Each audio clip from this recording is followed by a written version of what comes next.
Good morning. I'm Sandy Walden from Serenity, your Master Grief Coach and Master Grief Coach Trainer.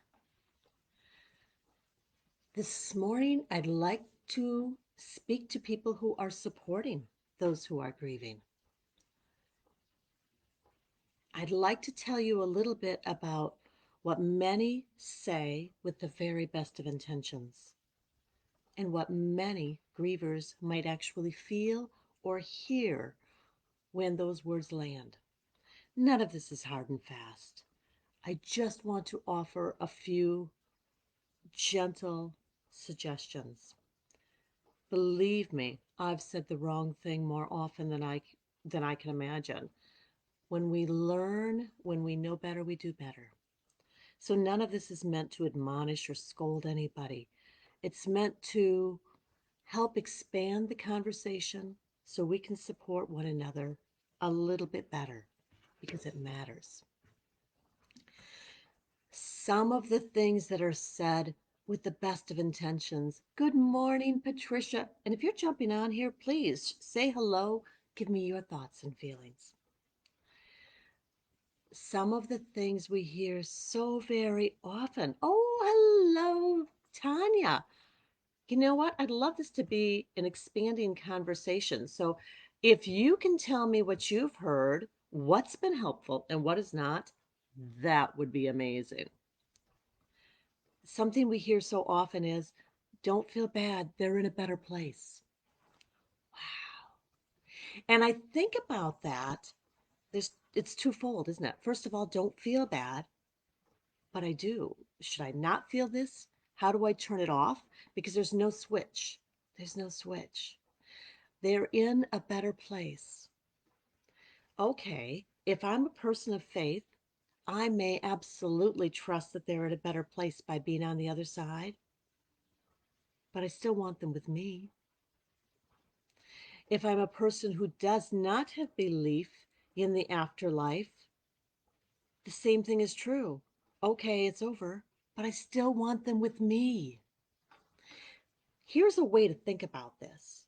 What if someone you care about, best friend, partner, child, parent, whatever the relationship may be, what if they were to take a magnificent job or meet a love of their life and go to the other end of the planet, where you have no way to reach them by phone, you can't get to them by plane, you can not exchange emails or letters with them ever again. You'll simply know they're somewhere. If you're having your cup of coffee and it's something you used to do together, will you not miss them? If you hear a funny joke that you know would make them laugh so hard, are you not going to feel sad that you can't share it with them? If you have a special day, a birthday, an anniversary, a random Wednesday that's always been meaningful, is it not going to hurt just because they're at a place that's better for them? Don't you miss them? So when we say, don't feel bad, they're in a better place, I do feel bad because I miss them here with me.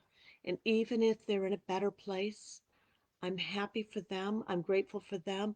But I miss them with me. I miss knowing that I can pour a cup of coffee and open the door and let them in to share it with me.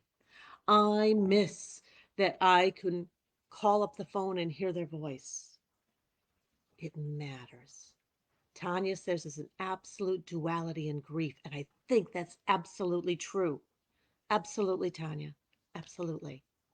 So when we're supporting people, we say these things because we often feel as though we need to fill space, and because we truly are trying to help them, to offer comfort to that aching heart. These things, I believe, are said with the best of intentions. So let's just take a moment and think it through a little bit more. A little bit more. Another phrase that used to just sort of hammer me was, you're so strong, you'll be okay. Because I've got to say, wow, when I was feeling the deepest pain, not only did I not feel strong, but when someone would say to me, "You're so strong," and I heard it a lot, I often felt like, huh, I need to be strong for all of these other people, for my husband, my surviving children, my daughter in law, my extended family, the people who are supposedly more emotional and sensitive than me. I need to suck it up and not cry. I can't have the collapse because I've got to take care of them. I would feel myself feeling as though my shoulders need to expand. I need to carry them. Again, it's said with the best of intentions, and I appreciate that, and I want to honor that. Many grievers, many clients tell me the same thing, that when they're told you're so strong, it feels as though they can't honor the pain and the deep, deep vulnerability that's within them. Do you know what might feel a little bit better? Let me be here for you. I know that we can get through this together. I'm sorry you hurt. I can't imagine. We will be here for you. Always. I am here for you. Something I've heard from people who lose a child, maybe a child who was not born yet, whether it's through miscarriage or abortion, or a young child, is it's okay, you can have other children. Again, said with the best of intentions. But we don't wipe out the child that we've grown to love. If it's miscarriage or abortion, we've not even seen their beautiful face, but we have connection with them. Please don't dismiss them. Don't dismiss our feelings. A warm hug does so much more. I care about you. It matters so much more. We do not replace anyone with someone else. Simply keep it in mind. For some people, it can be really helpful if they've lost a child through miscarriage or abortion to name that child and just let the grief out. Just let the grief out. What were your thoughts? What were your expectations? Losing a newborn or a young child, they will not ever be replaced. They will be in our heart forever. Let's talk about them. Let's honor them. We do not replace a child. I remember someone saying to me, now this person was going through their own grief. They were losing their life partner through divorce. Very intense, very painful. There's no comparisons. Let's keep that in mind. And they said to me, you'll be okay. You have two other children, but I'm losing my spouse. Wow. Again, this person was in a lot of pain, and I knew that. And I knew where they were coming from. But I remember, oh my goodness, all of a sudden I can remember exactly where I was sitting. It was all I could do not to hang up the phone. Because my other surviving sons did not replace the one who had died. And I was worried about them. Comparisons only hurt. Think how much more comforting it might have landed if that person had said, I understand pain, I understand grief. It must be hard for you and your husband and your sons. I have my own with losing my wife. It's different, but very intense. If we can take the comparisons and the buts out and replace it with but and, I want to understand and I want to be here for you. You'll find love again. I believe it's true for most, perhaps all if we choose. But again, it feels as though we're dismissing the one that we're grieving. as a supporter. And guess what? Even those who have experienced the deepest grief sometimes say these things too. We don't do it because we want to hurt someone. We do it because we are in that moment that we're not being thoughtful. So let's remember the intense pain someone's having. You'll find love again. I will. But I'm not done loving this person yet. Nor will I ever be. I can expand and I can grow. But right now, that love is so strong and this loss so profound that it's an incredible pain. It's something we can almost see. When we're supporting someone, there are some things that we can say.